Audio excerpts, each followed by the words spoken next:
Hello అందరూ ఎలా ఉన్నారు? నేనైతే చాలా బాగున్నాను. వెల్కమ్ బ్యాక్ టు ఆస్ట్రేలియాలో వర్ణిక. ఈ రోజు నేను చేస్తున్న స్పెషల్ వచ్చేసి వినాయక చవితి స్పెషల్ పాల తాలికలు. ఇది వచ్చేసి డ్రై రైస్ ఫ్లోర్ తో అయితే చేస్తున్నాను. దానికోసం ఒక హాఫ్ కప్ వరకు వాటర్ ని బౌల్లో వేసేసుకొని అందులో చిన్న బెల్లం ముక్క, అలాగే పించ్ సాల్ట్, వాటర్ మరిగిన తర్వాత ఇందులో రైస్ ఫ్లోర్ ని యాడ్ చేసుకోవాలి. మనం ఏ కప్ తో అయితే వాటర్ అయితే తీసుకున్నామో సేమ్ అదే కప్ తో ఫ్లోర్ ని కూడా తీసేసుకొని వాటర్ లో మంచిగా మిక్స్ చేసేసుకోవాలి. ఒక 2 మినిట్స్ స్టవ్ మీద అలాగే ఉంచేసి నెక్స్ట్ స్టవ్ మీద నుంచి దింపేసుకున్న తర్వాత పిండిని నీట్ చేసేసుకొని మంచిగా మిక్స్ చేసుకొని పెట్టేసుకోవాలి. ఒక బౌల్లో వెట్ అయినా పెట్టుకోవచ్చు, లేదంటే ఒక వెట్ క్లాత్ అయినా వేసి పెట్టేసుకోవచ్చు.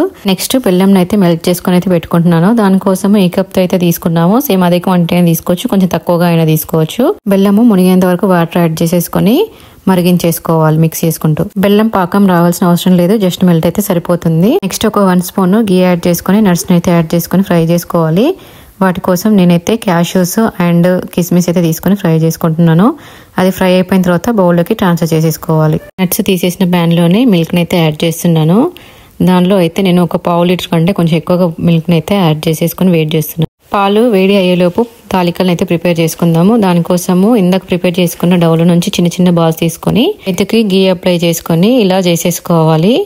దాన్ని డైరెక్ట్ చేతుల మీద అలాగే కొన్ని ఉండ్రాలను కూడా ప్రిపేర్ చేస్తున్నాను.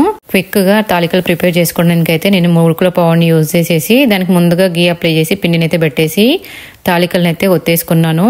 అన్ని ఒకే షేప్ లో వస్తాయి, సేమ్ ఉంటాయి కదా, సో అందుకోసమని ఇలా యూజ్ చేస్తున్నాను. మిల్క్ వేడయ్యేలోపు మిల్క్ కూడా వేడైపోయినాయి. ఇప్పుడు ఇందులో వీటిని తాలికలను యాడ్ చేసేసుకొని మిక్స్ చేయకుండా అలాగే వదిలేసి లిడ్ పెట్టేసుకోవాలి. మొత్తం లిడ్ క్లోజ్ చేయొద్దు, కొంచెం ఓపెన్ ఉంచేసి పెట్టేసుకోవాలి. 5 మినిట్స్ తర్వాత లిడ్ ఓపెన్ చేసేసుకొని ఈ తాలికలని మెల్లిగా స్లోగా మిక్స్ చేసేసుకోవాలి. ఈ మధ్యలో మిక్స్ చేసుకుంటూ ఒక 2 to 3 టైమ్స్ అయితే కలుపుకుంటూ ఉండాలి. నెక్స్ట్ అది కుక్ అయిపోయిన తర్వాత ఇందాక ప్రిపేర్ చేసుకున్న బెల్లం పాకం అది చల్లగా అయిపోయింది, ఇందులో మిక్స్ చేసేసుకోవాలి. నెక్స్ట్ ఇలాచీ పౌడరు వేసుకున్నాక మిక్స్ చేసేసుకొని ఒక 2 మినిట్స్ లో ఫ్లేమ్లో కుక్ చేసుకోవాలి. నెక్స్ట్ ఇందులో ఇందాక ప్రిపేర్ చేసుకున్న డ్రై ఫ్రూట్స్ని కూడా వేసేసుకొని మిక్స్ చేసేసుకొని స్టవ్ని అయితే ఆఫ్ చేసేసుకోవచ్చు. అంతే, వినాయకుడికి స్పెషల్ ప్రసాదం పాల తాలికలు అయితే రెడీ అయిపోయింది.